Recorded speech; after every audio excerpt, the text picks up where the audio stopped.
Okay, kids, you want to know what really tweaks my roids about American religion? Stick around. Can I say tweaks my roids?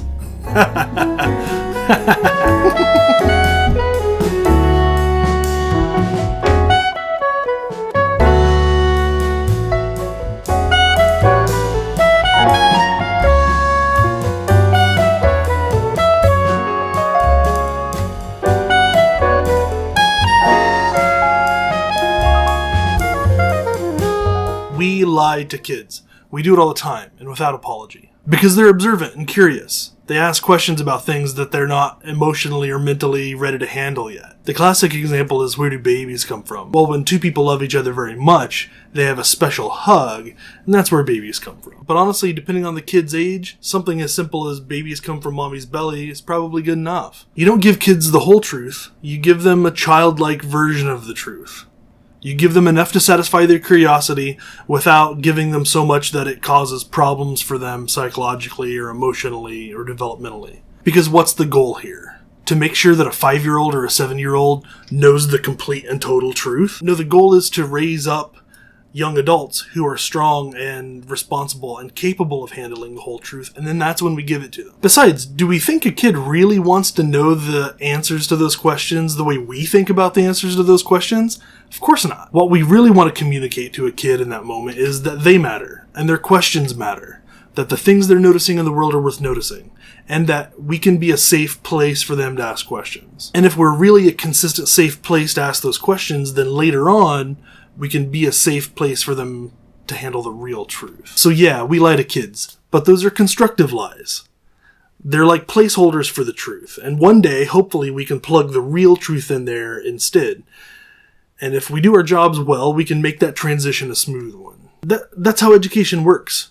In elementary school, we get these broad and general concepts, and then later on in junior high and high school, our teachers have to say, well, yes and no. They don't exactly tell us that what we were taught was wrong, but they do have to re-explain everything in a deeper way, because it wasn't totally correct either. And then again in college, our first few semesters are all about undoing the faulty assumptions and incomplete information that we've built up over the years, so the rest of our time can hopefully be about studying more closely with a more mature mind. It's pretty common in those later college years to look back on our early life and realize we were told a bunch of lies. And that can be a pretty frustrating realization. But yeah, constructive lies. That's how education works, especially with immature and unformed minds. Now here's why it's so important to recognize that phenomenon.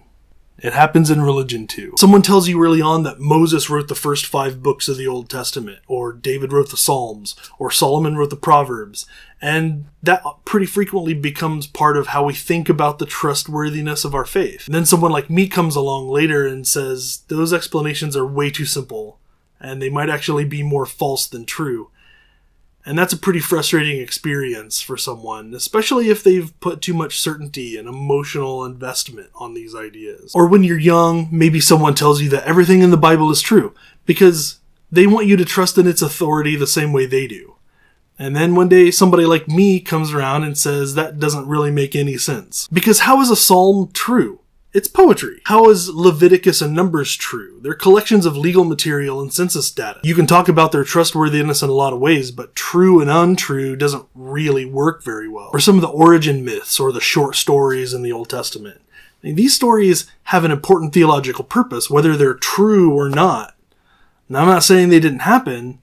What I am saying that is approaching these things saying this has to be true is actually really problematic. It's a practice that causes more problems than it fixes.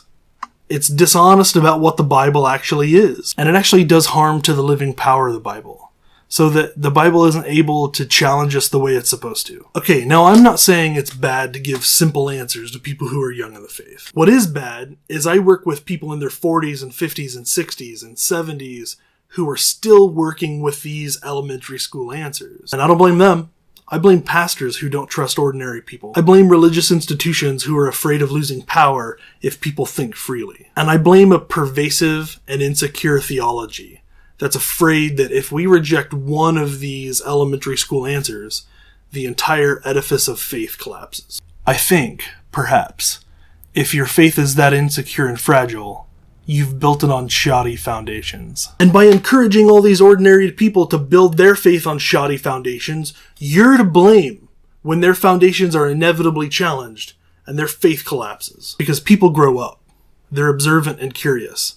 They're going to ask questions. Our job is not to lie to them so that they can remain innocent forever.